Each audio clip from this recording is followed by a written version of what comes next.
short clip by Bishop Heward Mills Ministries. Discover how God can change your life forever. Now, the reason why people do not receive the anointing is because they don't see. Turn to John 14.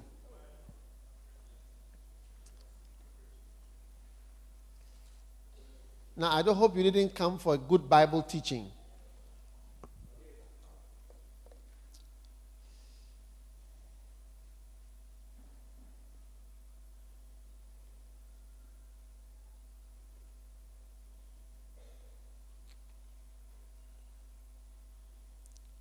Are you there?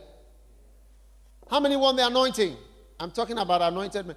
Please, if you don't want the anointing, do not come to this service. I've told you, it's not for immature people.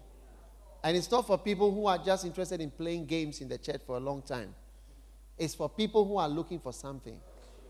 How many are looking for something? If you know you are not looking for something, don't come. Even if they put you in a bus, don't come. John 14, verse 16. I will ask the Father, and he will give you another helper, that he may be with you forever. That is the Spirit of truth. Now, what is the Spirit? What's the Spirit? The anointing. What is anointing?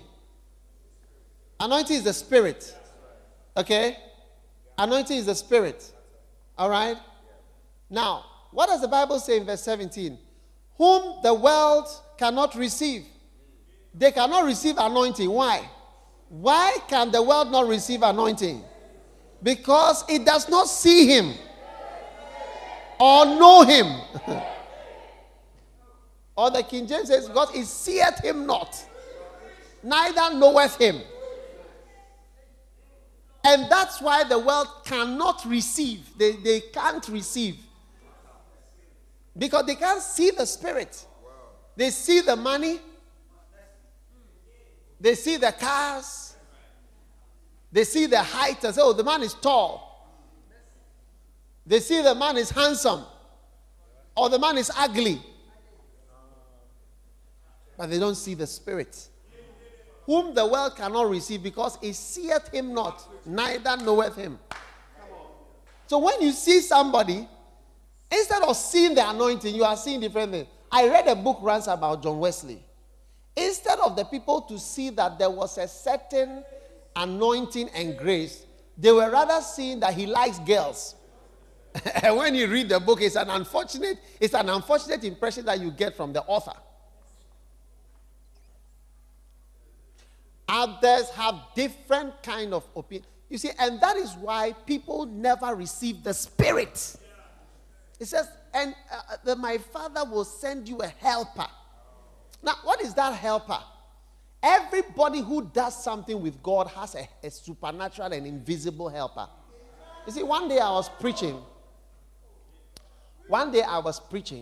and there was somebody sitting up where this person was sitting, breastfeeding actually.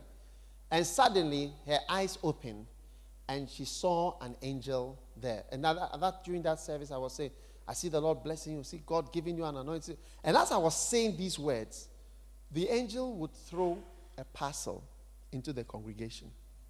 And there were smaller angels carrying these parcels to the congregation members. And there were people who had lifted their hand. The angel just come and put their hand like that. Different things. So this girl did not even tell me. She told her husband. So the next day I was preaching. Their husband had been quiet the day. I didn't even see him. But that next day I was preaching, I see whatever. And I saw the guy jumping up to heaven, lifting up his hand. And receiving this, receiving. I said, So, I didn't know. That was the second day. That was the second day. Because the first day he could not see. But some people could see and they were catching. So it was after. Then she told me what she has seen. I said, that explains your husband's revival. There are some people who are professional sleepers in every church. Even this morning I went to a church, I saw one of the sleepers there. I never said anything about it, but I saw that this is a professional sleeper. Whatever I say, he sleeps. At the beginning of the service, sleeping. At the end of the service, sleeping. When we are having a small discussion, he's sleeping. These type of people, they cannot receive the Spirit because they cannot see